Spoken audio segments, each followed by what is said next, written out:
挑战您的价值观，返璞归真过生活。欢迎收看《10万个为什么》，我是你的好朋友路德。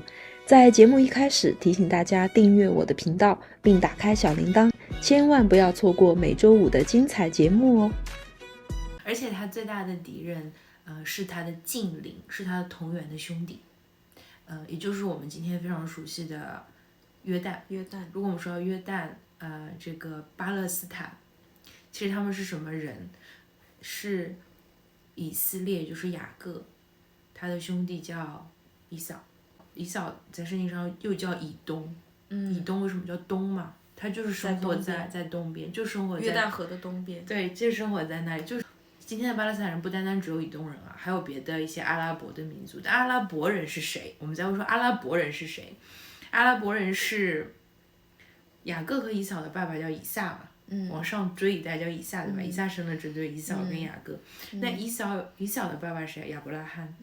亚伯拉罕在以扫之前有一个儿子，是他跟埃及的使女夏甲生的，叫以实玛利。以实玛利我们去圣经上看，他也有12个儿子。他们就住在那个地方。然后后来他的下一辈就是他的侄子，这个以扫以东也是12个儿子。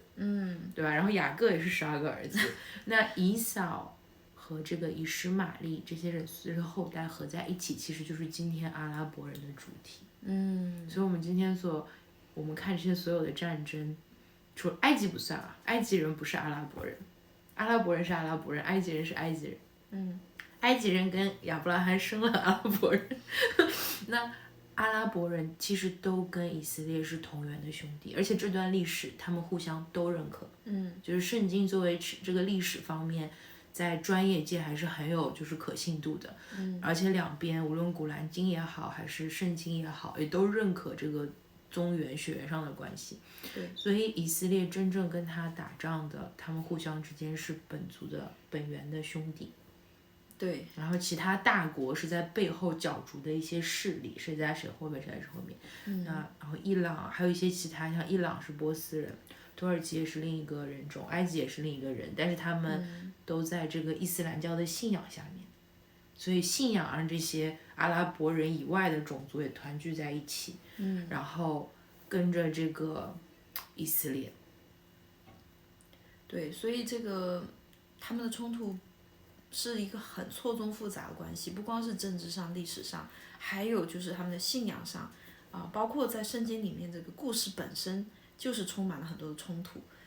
就为什么以实玛利跟以撒为什么以扫跟雅各他们之间会有矛盾有冲突？大家可以去看这个旧约，所以为什么我们希望大家可以自己去查考圣经，去看这些故事？